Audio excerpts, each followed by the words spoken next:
Maka kata Rasulullah, kita tidak pernah menghakimi yang di dalam hati. Yang kita hakimi yang di luar. Tindakan. Yang urusan di dalam hati, urusan dia sama Tuhan. Nah itu. Jadi batasnya di situ. Soalnya kalau di psikologi itu kayak gini. Ya. Gue tuh suka belajar psikologi. Oke. Dibilang kayak gini. Kalau kita ngejudge diri sendiri, kita ngejudge berdasarkan intensi bukan aksi.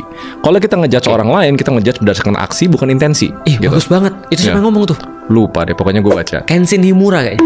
Nggak tahu siapa lagi Kenshin Himura. Kenshin Himura lu nggak tahu? Nggak tahu. Search nanti. Tapi emang kayak gitu. Coba dibayangin, kita setiap hari gampang banget kita ngejudge orang lakuin sesuatu tanpa kita ngerti intensinya. Contoh, orang nyolong, gitulah. Pencuri nih, layak dihukum, layak diapain.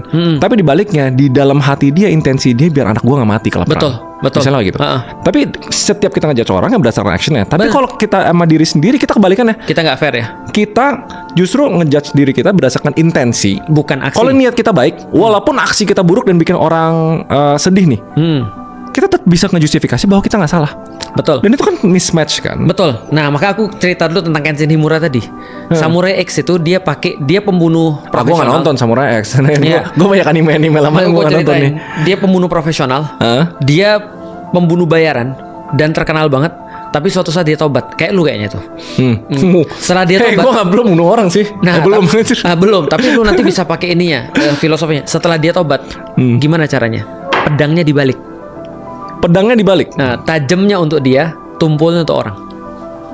Gimana bacok orang gitu? Makanya dia nggak pernah bacok orang. Dia cuma melumpuhkan orang. Karena yang tajam easy on others, hard on yourself. Hard on yourself, easy on others. Nah itu pertama. Itu adalah bagus. Itu diajarin sama Islam juga. Islam nggak boleh kemudian. Contoh gini ya.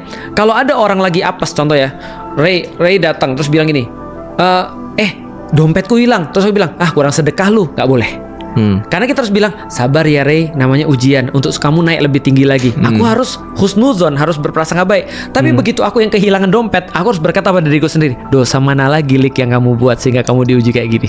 Tapi aku nggak boleh ngejudge lu dengan kata-kata kayak gitu. Karena itu untuk diri sendiri. Islam literally ngajarin hard on yourself, easy on others. Selalu cari alasan pembenaran untuk orang lain, tapi hard on yourself. Itu yang pertama. Yang kedua, aku pengen kasih tahu, berarti problematikanya adalah problematika mental, bukan problematika agama. Agama harusnya datang untuk membenahi mental. Tapi kalau agamanya tinggal ritual, maka yang terjadi adalah orang-orang ngawur mengatasnamakan agama. Artinya orang-orang kayak begini nih, dia akan menggunakan apapun yang bisa leverage dia untuk dia less guilty.